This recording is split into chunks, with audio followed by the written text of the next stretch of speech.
Hello বন্ধুরা, আমি মিষ্টি মনি। আমার ভয়েসে সুন্দর সুন্দর ভালোবাসার গল্প শুনতে আমাদের পড়শি ডায়েরি চ্যানেলটি সাবস্ক্রাইব করে পাশে থাকা বেল আইকনটি বাজিয়ে দিবেন। ধন্যবাদ।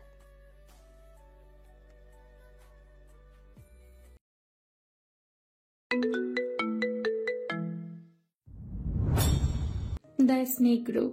ইগল গ্রুপ থেকে দুজন লোক এসেছে নিহালের বাড়িতে, একজন জাভেদের ম্যানেজার আর একজন বডিগার্ড। প্রথমে ওমর ঢুকতে নিষেধ করলে পরে নিহালের কথায় তাদেরকে ভেতরে আসতে দেয়। তাদের দুজনকে হলরুমে বসতে দেওয়া হয়। হলরুমে এসি ও ফ্যান চলছে, তারপরও লোক দুজন ঘামছে, তাদের চেহারায় অস্থির ভাব ফুটে আছে। তা অবশ্য থাকারই কথা। স্নেকের গুহায় প্রবেশ করেছে তারা। তার উপরে হলরুমের উত্তর দিকে স্নেক কোবরা কিং হাতে নিয়ে নিহালের একটি বড় ফ্রেমে বাঁধা ছবি টানানো আছে। সেটি দেখে তাদের অস্থিরতা দ্বিগুণ বেড়ে গেছে। সিঁড়ি বেয়ে জুতোর ঠক ঠক শব্দ তুলে নিচে নেমে আসলো নিহাল। নিহালকে দেখা মাত্রই তারা দুজন দাঁড়িয়ে যায়। নিহাল হাতের ইশারায় তাদের বসতে বলে। তারা দুজনই বসে যায়। নিহাল পাশে সোফায় বসে, ওমর নিহালের পাশে এসে বসে। পুরোপুরি ভাবে ওমর অ্যালার্ট আছে এবং লোকদেরও অ্যালার্ট করে রেখেছে। শত্রু বাড়িতে এসেছে, অ্যালার্ট থাকাটা জরুরি মনে করে ওমর। একজন সার্ভেন্ট এসে হালকা নাস্তা দিয়ে যায় তাদের দুজনকেই। আমার কিংডমে আসার জন্য আপনাদের ওয়েলকাম। বলুন, আপনাদের কিভাবে সাহায্য করতে পারি? পরশুদিন আমাদের জুয়েল স্যারের মিলাদের অনুষ্ঠান হবে, তাই আপনাকে দাওয়াত দিতে এসেছি। কুল ওম, সিট। ওমর শান্ত হয়ে বসে যায়, কিন্তু মন থেকে তাদের কথাটা মেনে নিতে পারছে না। মানবে বা কিভাবে? যাকে নিজের হাতে খুন করলো তার মিলাদের অনুষ্ঠানে তাকে নিমন্ত্রণ করতে এসেছে। স্ট্রেঞ্জ ব্যাপার। ম্যানেজার বলেন, বস আপনাদের আসতে বলছেন, আমরা এখন উঠি। আপনার বসকে বলে দিবেন নিহাল আসবে। গম্ভীর কণ্ঠে বলে নিহাল। ওমরের শরীর থেকে ঘাম ছুটে যায় কথাটা শুনে। কি বলছে নিহাল? যাকে মারলো তার মিলাদেই যাবে? অবাক দৃষ্টিতে তাকিয়ে আছে নিহালের দিকে ওমর। চোখে মুখে তার বিস্ময়। নিহাল যাওয়ার জন্য রাজি হয়ে যাবে এমনটা এক্সপেক্ট করেনি। ধন্যবাদ। কথাটা বলে আলীন নিহালের সাথে হ্যান্ডশেক করে বাড়ি থেকে বেরিয়ে যায়।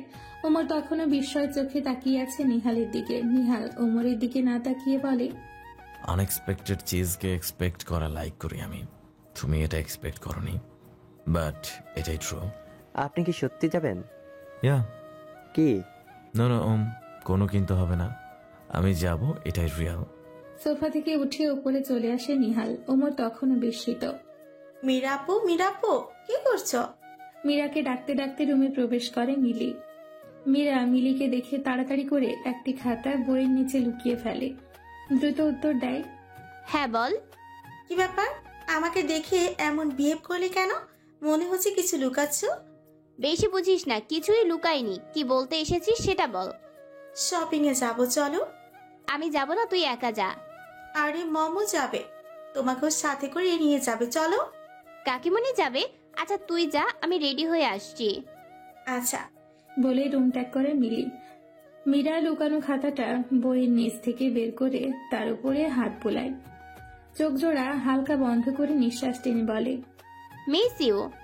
মিলি শিরিনা বেগম বসে আছে ড্রয়িং রুমে, মীরার জন্য অপেক্ষা করছে। মীরা নিচে নামতেই একসাথে বাসা থেকে বের হয় ওরা। গাড়িতে উঠে বসতে বসতে মীরা মিলিকে জিজ্ঞেস করে, হঠাৎ শপিং এ যাচ্ছি কেন আমরা? কালকে আজহার আঙ্কেলের মেয়ের জন্মদিনের পার্টি, আমাদের সেখানে যেতে হবে, তাই শপিং এ যাচ্ছি। ও। গাড়ি চলতে শুরু করে। কিছুক্ষণ পরে ওরা পৌঁছে যায় শপিং মলে। মীরা মিলি গাড়ি থেকে নেমে শিরিনা বেগমকে রেখে আগে আগে মলের ভেতরে চলে আসে। মিলি নিজের আর মীরার জন্য জামা কাপড় কিনতে ব্যস্ত হয়ে পড়ে। শিরিনা বেগম তার নিজের জন্য জামা কাপড় দেখছিল। কেনাকাটা করার পর সন্ধ্যের সময় বাসায় চলে আসে। মীরা ফ্রেশ হয়ে কলেজে পড়াগুলো কমপ্লিট করে। তারপর ওর বাবার সাথে কথা বলে ঘুমাতে চলে আসে। বিছানায় শুয়ে ফ্যান ছেড়ে গায়ে কম্বল টেনে নিতে ফোনে একটি এমএমএস ভিডিও আসে। মীরা ভিডিওটা ওপেন করে দেখে সেখানে নিহালের ভিডিও। নিহাল মীরাকে বলছে, princess, are you sleepy? Okay, good night my princess. ভিডিওটা দেখার সঙ্গে সঙ্গে ফোনটা বিছানার উপর আস্তে করে রেখে দেয় মীরা। নাম্বার কোথায় পেল এটা নিয়ে মাথা ঘামায় না, কারণ সে মাফিয়া। কঠিন কাজগুলো তার কাছে খুবই সহজ। তারপর কম্বল টেনে নিয়ে শুয়ে পড়ে মীরা। মনে মনে কিছুটা লজ্জা অনুভব করে। সকালে মীরা সাইকেল নিয়ে এসেছে কলেজে। আজ একটু তাড়াতাড়িও এসেছে কলেজে। ক্লাস টাইমের আগে আসে। কেন এসেছে সেটা মীরাই ভালো জানে। সাইকেল রেখে হাঁটা ধরতেই একটি মেয়ে কিছু না বলেই মীরার হাত ধরে টেনে নিয়ে কোথায় যেন যেতে লাগলো। মীরা স্বাভাবিক ভঙ্গিতে জিজ্ঞেস করলো, আমাকে কোথায় নিয়ে যাচ্ছেন আপু? মেয়েটি মীরার কথা শুনেও চুপ করে আছে। মীরা ফের জিজ্ঞেস করে, মেয়েটি উত্তর দেয় না। মীরা এবার চুপ করে রয়। মেয়েটি মীরাকে নিয়ে মাঠের পাশে গ্রাউন্ডে নিয়ে আসে। সেখানে আরো দুটি মেয়ে উপস্থিত ছিল। ওই মেয়েটি মীরাকে সেই মেয়ে দুটির সামনে ধাক্কা দেয়। মীরা মেয়ে দুটির দিকে তাকায়। ওইখান থেকে একটি মেয়ে মীরার সামনে এসে দেওয়ালের সাথে মীরার পিঠ ঠেসে ধরে সামনে দাঁড়িয়ে কুর্নিশ করে বলে, আমি নোটিশ করেছি তুই নিজের প্রায়োরিটি বাড়ানোর জন্য কারোর সাথে কথা বলিস না। চুপচাপ কলেজে আসিস, আবার চুপচাপ কলেজ থেকে চলে যাস। কেন রে, তুই নিজেকে মাফিয়ার চিফ মনে করিস যে ভাব দেখিয়ে চলিস? মীরা মাথা নত করে কথাগুলো শুনছে। অন্য একটি মেয়ে বলে, আমরা এত ভাব দেখাই না তোর মতো, তুই কেন এত ভাব দেখাস? নিজের চেহারা নিয়ে অহংকার করিস। কথাটা বলার শেষের দিকে মীরার ব্যাগ ছিনিয়ে নিয়ে যায় এবং দূরে ছুঁড়ে ফেলে দেয়। মীরা কিছু বলে না, তখনও মাথা নিচু করেই রাখে। অন্য একজন মেয়ে মীরার বাহুতে মাথায় ধাক্কা মেরে কথা বলছে, তারপরও মীরা চুপ। এত কিছু বলা ও করার পরেও ওকে চুপ থাকতে দেখে একটি মেয়ে মীরার গাল চেপে ধরে উপরের দিকে তুলে ধরে।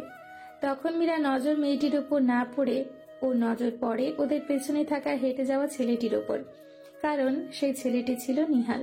মীরা হাতের ইশারায় ডাক দিতে গিয়েও মুখ চেপে ধরার কারণে ডাক দিতে পারেনি। কিন্তু নিহাল সেখান থেকে যাওয়ার আগে মীরার দিকে একবার তাকায়, তারপর কিছু না বলেই সেখান থেকে চলে যায়। মীরার কাছে এই বিষয়টা খারাপ লাগে, কেন নিহাল ওকে দেখেও না দেখার ভান করে চলে গেল। মীরা কিছুটা কষ্ট পায়, তবে মেয়েগুলোর কারণে নয়, নিহালের আচরণে। মেয়েগুলো আরো কিছুক্ষণ মীরাকে টর্চার করে তাদের ক্লাসরুমে চলে যায়। মীরা মনে মনে আত্মগ্লানি বোধ করছে, বিশেষ করে নিহালের জন্য। ব্যাগ উঠিয়ে ক্লাসরুমে চলে আসে। আগের দিনগুলোর মতো আজ ক্লাস করার প্রতি মন নেই। মনটা কেমন বিষণ্ণ হয়ে আছে। নিহালের করা কাজ, কথার সব মিথ্যে মনে হচ্ছে মীরার কাছে। একে একে সব ক্লাস শেষ হলো। মীরা সবার শেষে বাহিরে আসে। সাইকেল নিয়ে হেঁটে যেতে নিলে সেই মেয়ে তিনজন এবারও পথ আটকে দাঁড়ায়। মীরার সরু নিঃশ্বাস টেনে মাথা নিচু করে ফেলে, মাটির দিকে তাকিয়ে থাকে। হুট করেই মেয়ে তিনজন একসাথে মাথা নিচের দিকে ঝুঁকিয়ে বলে, সরি, আমাকে ক্ষমা করে দিন। মীরা আশ্চর্যান্বিত হয় এমন কাণ্ডে, যে মেয়েগুলো কিনা ওর সাথে মিসবিহেভ করেছে এখন তারাই ক্ষমা চাইছে। অদ্ভুত। তখনই মীরার নজর পড়ে সামনে থাকা এক ব্যক্তির উপর। সেই ব্যক্তিটি আর কেউ নয়, স্বয়ং নিহাল ছিল। নিহাল প্যান্টের পকেটে হাত পুরে সোজা হয়ে দাঁড়িয়ে আছে, নজর স্থির করে রেখেছে মীরার উপর। মীরার মনের বিষাদ কেটে যায় এক নিমিষেই। ঠোঁটে ফুটে উঠে এক চিলতে হাসি। নিহাল সে হাসিটুকু দেখে চলে যায় সেখান থেকে। যতক্ষণ পর্যন্ত নিহাল আড়াল না হচ্ছে ততক্ষণ পর্যন্ত নিহালের যাওয়ার দিকে তাকিয়ে থাকে মীরা। মেয়ে তিনজন চলে যায়, মীরাও চলে আসে বাসায়। বাসায় এসে বিছানার উপর দুহাত মেলে শুয়ে নিহালের কথা ভেবে ব্লাশিং হচ্ছে মীরা। রাতে সবাই পার্টিতে গেছে, কিন্তু মীরা পড়ার অজুহাতে পার্টিতে যায়নি এবং কোচিং এ চলে আসে। ওর কাছে এসব পার্টি ভালো লাগে না। মীরা কোচিং শেষে জিনিয়া শপে আসে এবং জিনিয়াকে আগের দিনের মতো রাজি করায়। আর নিহালের কথা জিনিয়াকে সব খুলে বলে। জিনিয়া চোখে মুখে ভয়ের ছাপ স্পষ্ট দেখতে পাচ্ছে মীরা। বলে, মীরা, আমার মনে হয় না এত বড় মাফিয়া নিহাল তোমাকে ভালোবাসে। তোমাকে ব্যবহারও করতে পারে সে। আচ্ছা, আজ পর্যন্ত তার নামে কোনো খারাপ কিছু শুনেছো বা তাকে তুমি নিজের চোখে দেখেছো? নিজের চোখে দেখিনি, টিভিতে দেখেছিলাম, আর খারাপ কিছু শুনিনি তার নামে। তাহলে একটি মানুষকে সম্পর্কে না জেনে তার বিষয়ে খারাপ মন্তব্য করা ঠিক না। সেটা ঠিক, বাট আমার খুব ভয় করছে তোমায় নিয়ে মীরা। ভয় পাওয়ার কিছু নেই, তুমি আমাকে কস্টিউমটা দাও। মীরা, হিতে বিপরীত না হয়ে যায়। আহা, দাও তো। দিচ্ছি। জিনিয়া কস্টিউম বের করে মীরাকে দিল।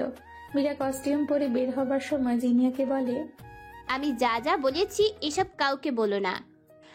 বলবো না, কিন্তু আমার খুব ভয় করছে, এটাই বলবে তাই তো? হুম।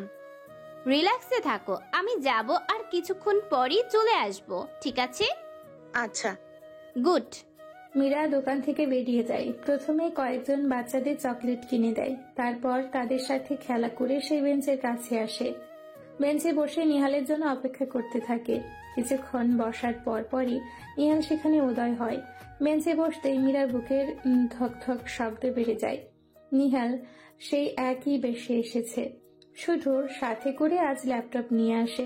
ল্যাপটপ অন করে কিবোর্ড চাপতে থাকে নিহাল। মীরা টেরা চোখে নিহালকে দেখছিল। কিছুক্ষণ পর নিহাল ল্যাপটপের দিকে তাকিয়ে পাশে থাকা বালকটিকে জিজ্ঞেস করে, বসে আছো কেন? Go to your home. Meera কথাটা শুনে ওর ব্যাগ থেকে একটি ছোট্ট বাটি বের করলো এবং বাটিটি বেঞ্চের উপর রেখে নিহালের দিকে এগিয়ে দিল। নিহাল আর চোখে বাটিটা দেখে প্রশ্ন করে, হোয়াট? মীরা আবারও ওর ব্যাগের চেন খুলে একটি ছোট্ট কাগজ আর কলম বের করে তাতে কিছু লিখে নিহালের দিকে ঠেলে দেয়। নিহাল সেটা দেখতে পেয়েও চুপ করে থাকে। মীরা উঠে চলে যায়। নিহাল কিছু বলে না। মীরা অনেকটা দূরে যেতেই নিহাল পাশে থাকা কাগজটি হাতে নিয়ে পড়ে।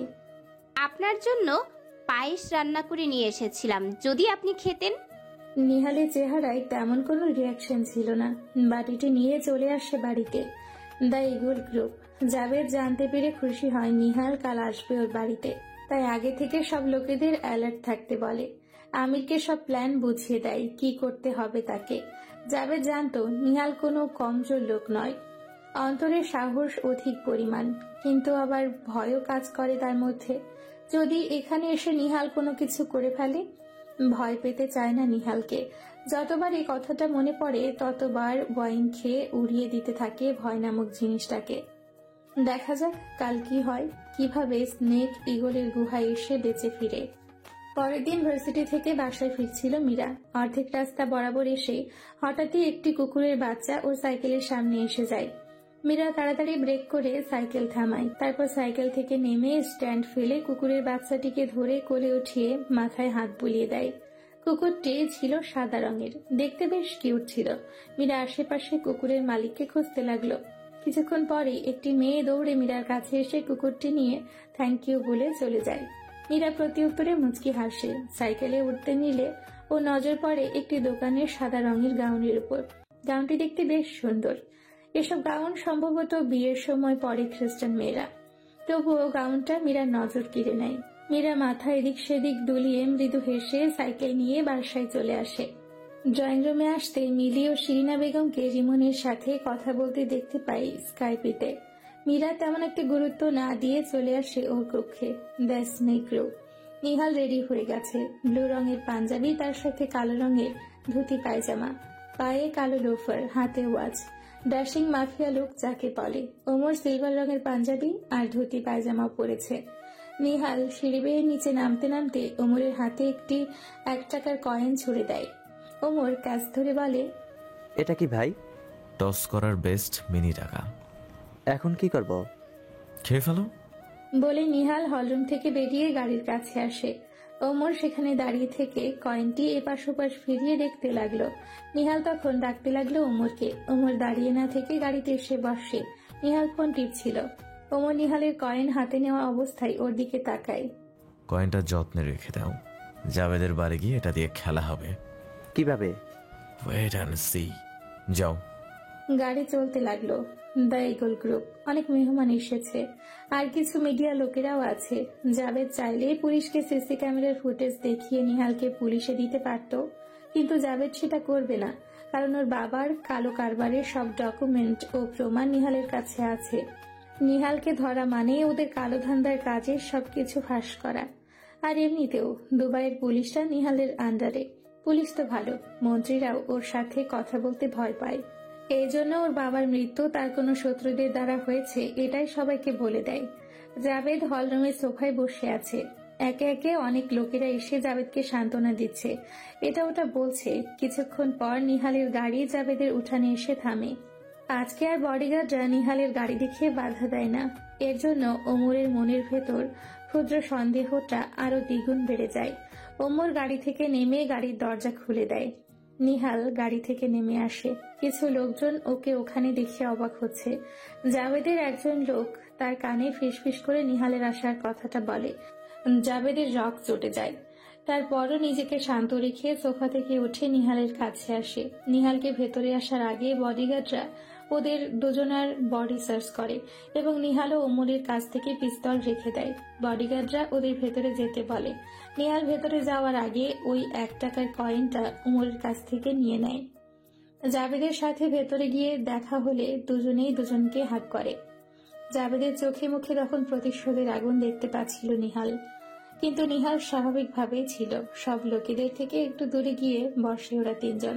নিহাল জাবেদকে পেঞ্চ মেরে বলে, জুয়েল আহমেদ খুব ভালো লোক ছিল। আমার সাথে মাঝে মাঝেই তার ছোট ছোট যুদ্ধ হতো, বাট তিনি এভাবে উপরে চলে যাবেন সেটা ভাবতে পারেনি। ওমর নিহালের কথা শুনে বাঁকা হাসে, আর জাবেদ নিজের রাগ কন্ট্রোল করতে না পেরে নিহালের উদ্দেশ্যে বলে, আমার ড্যাডকে খুন করে এখন পিঞ্চ মেরে কথা বলছিস?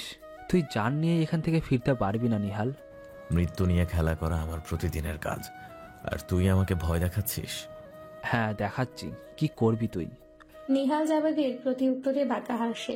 জাবেদ নিহালের হাসির মানে কিছুটা আন্দাজ করতে পারে, বলে, নিজেকে চালাক মনে করিস না, ইগলের খাঁচায় আছিস তুই, ভুলে যাস না এটা।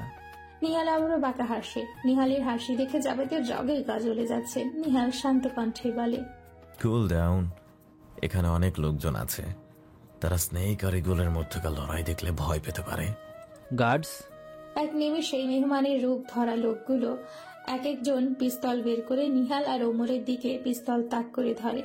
ওমর ঘাবড়ে যায়, কারণ ওদের পিস্তল আগেই তাদের লোকেরা রেখে দিয়েছিল। নিহাল ওমরের হাতের উপর হাত রাখে। নিহাল ওকে কি বোঝাতে চেয়েছে ওমর সেটা বুঝে যায়। ওমর শান্ত হয়ে যায়। জাবেদ আঙ্গুল তুলে হুঙ্কার দিয়ে নিহালকে বলে, তুই কি মনে করেছিস তুই একাই এই রাজ্যের চতুর লোক, আর এইখানে এসে এত সহজেই জান নিয়ে ফিরে যাবি? সেটা আমি হতে দেব না। এই প্ল্যানটা শুধু তোর জন্য আঁকা। নিহাল জাবেদের কথা শুনে ঠোঁট দুটি গোল করে শীষ বাজাতে শুরু করে। সেই চিরচেনা সুর।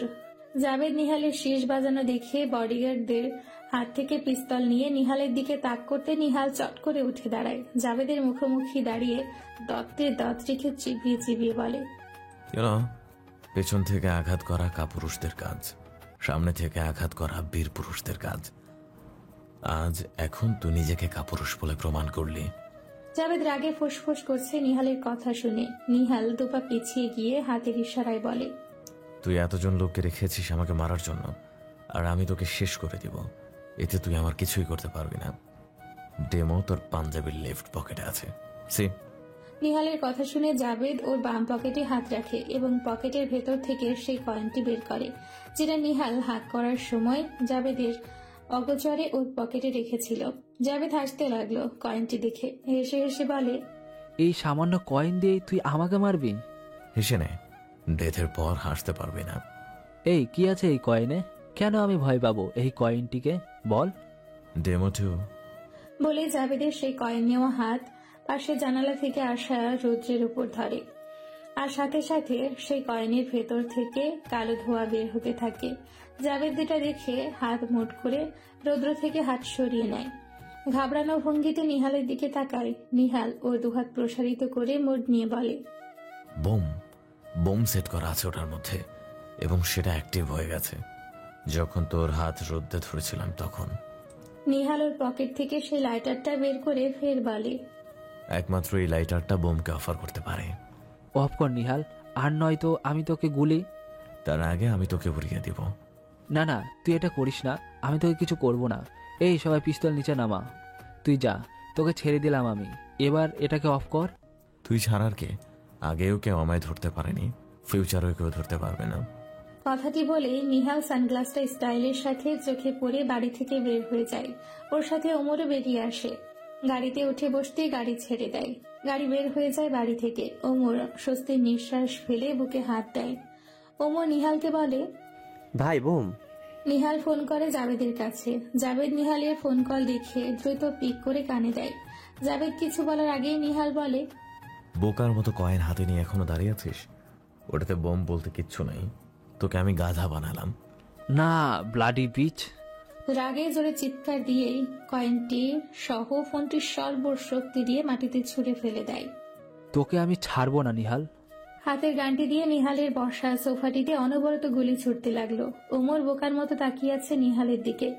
ওদের সাথে সাথে ওমর নিজেও বোকা হয়ে গেছে। এত বুদ্ধি নিহালের মাথায়! তাই তো তখন বলেছিল কয়েনটি দিয়ে খেলা হবে।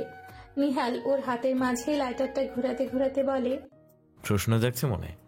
জি ভাই। এই কয়েনটার ভেতরে এক প্রকার লিকুইড অ্যাসিড ছিল। সেটা রোদে ধরলে তার মধ্য থেকে কালো ধোঁয়া বেরোবে, যেটার মাধ্যমে আমি জাভেদকে সহজেই বোমের ভয় দেখিয়ে বোকা বানিয়েছি। জাভেদ জানে না বোম থেকে কখনো ধোঁয়া বের হয় না। কথাটা বলে নিহাল বাঁকা হাসে।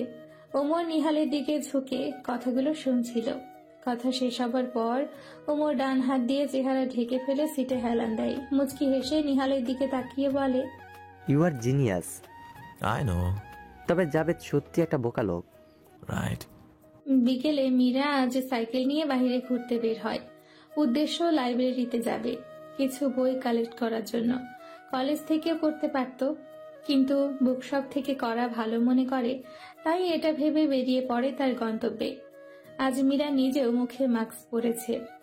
এটা পরার কারণ নিহালের কাছ থেকে বাঁচা, নাকি নিহালের দেখা দেখি পথ অবলম্বন করা, সেটা মীরাই ভালো জানে। লাইব্রেরি থেকে বই নিয়ে কোচিংয়ে যাবে মীরা, এটা ভেবে ব্যাগ সাথে নিয়ে আসে। লাইব্রেরিতে পৌঁছে মীরা বই দেখতে থাকে। তবে অদ্ভুত বিষয়, মীরা দোকানে প্রবেশ করার পর লাইব্রেরিতে থাকা লোকজন লাইব্রেরি থেকে বেরিয়ে যায়। মীরা এটা বুঝতে পারে না। লাইব্রেরির ভেতরে এসে একের পর এক বই দেখতে লাগলো। দুটি বই এক তাক থেকে সরাবার পর মীরা অপর পাশে থাকা একজন ব্যক্তির চোখ দেখতে পায়। সেই চোখ জোড়া দেখে মীরা বুঝতে পারে এটা কে, কিন্তু নিহাল এখানে। এটা ভাবার জন্য চোখ দিয়ে নিয়ে ফের সেদিকে তাকাতে গায়েব হয়ে যায় সেখান থেকে নিহাল। মীরা সেখান থেকে আরো দুটি বই সরিয়ে খুঁজতে শুরু করে, কিন্তু নিহাল সেখানে নেই। মীরা ভ্রম দেখেছে ভেবে নাই। ওর মুখের মাস্ক খুলে ফেলে, অন্য একটি তাক থেকে অন্য কিছু বই ঘেটে দেখতে শুরু করে। তখনই ওর মনে হয় ওর পেছনে কেউ দাঁড়িয়ে আছে। ঘুরে তাকাতেই নিহালকে দেখতে পায়।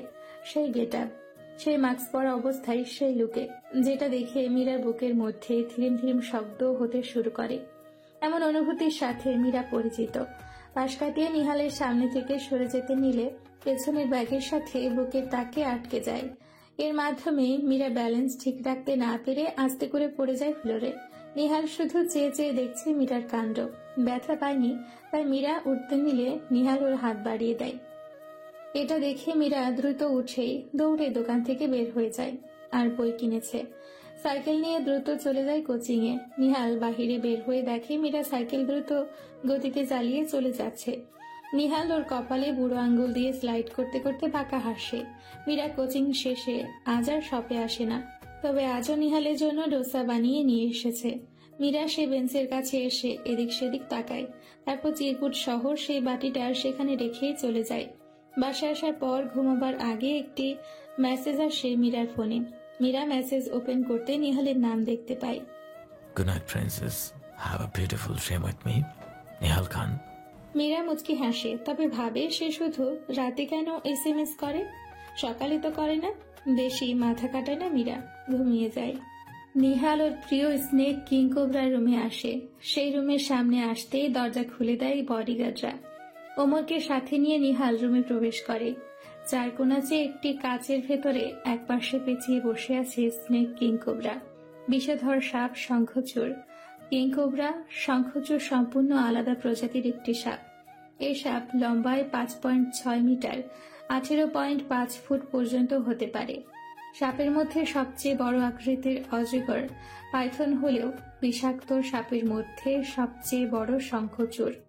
গোকরা সাপের কোবরার সঙ্গে কিছুটা মিল আছে, তাই এই সাপকে রাজগোকরা বা কিং কোবরা বলা হয়। এদের বিষ ধারণ ক্ষমতাও সবচেয়ে বেশি।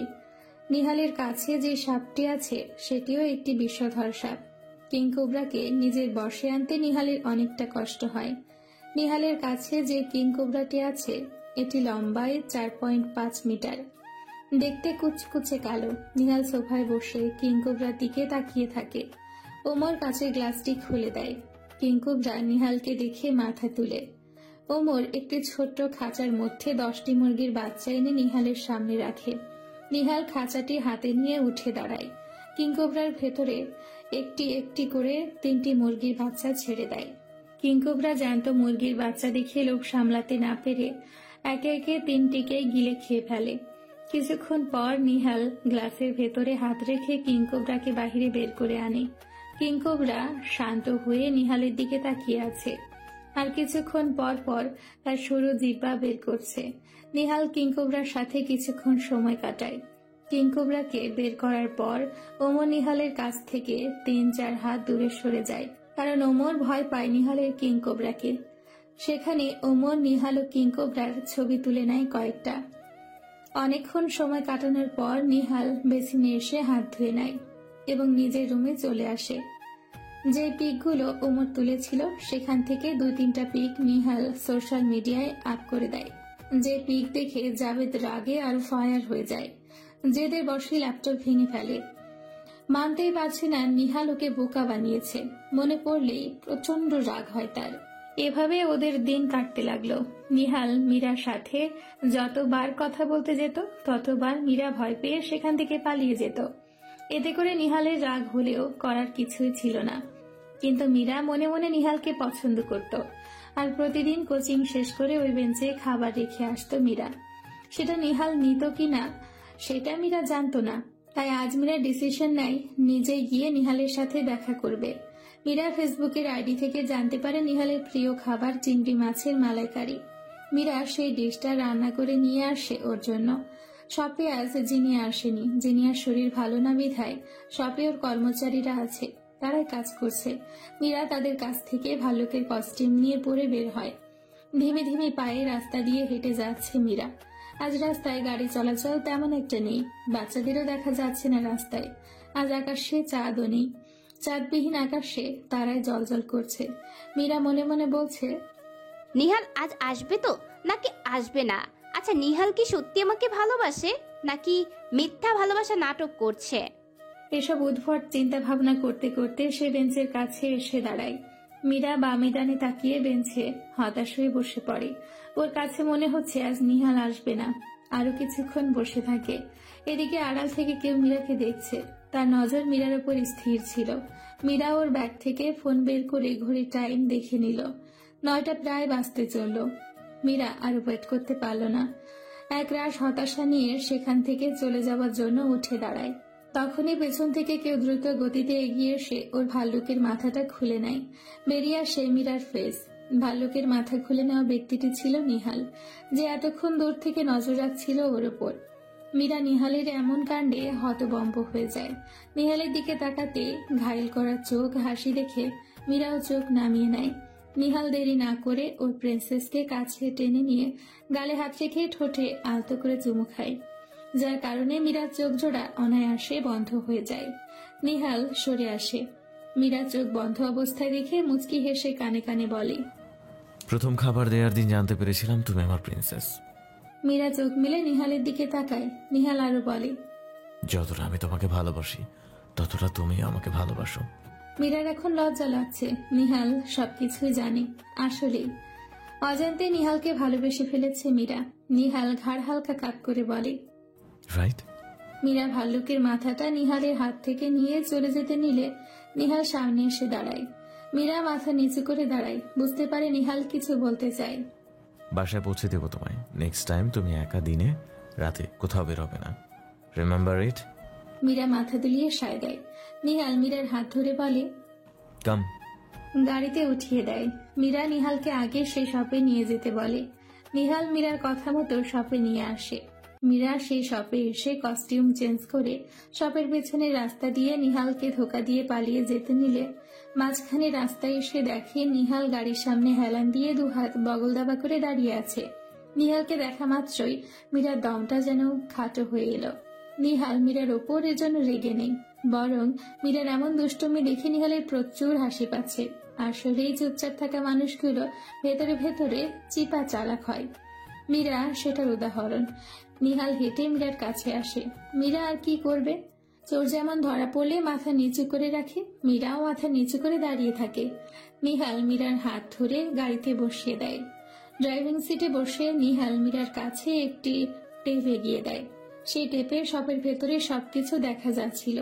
মীরার বুঝতে সমস্যা হয় না শপের ভেতরে সিসি ক্যামেরা লাগানো আছে। যেটা নিহালের কন্ট্রোলে, এবং বাহিরে বসে দেখতে পায় সব ভেতরে কি হচ্ছে। শুধু তাই নয়, নিহাল সে বেঞ্চে থাকা ফুটেজও বের করে দেখায় মীরাকে। সেখানেও একটি সিসি ক্যামেরা লাগানো ছিল। মীরা বিস্মিত। নিহাল টেপটা মীরার হাত থেকে ছো মেরে নিয়ে পেছনে সিটের উপর ফেলে দেয়।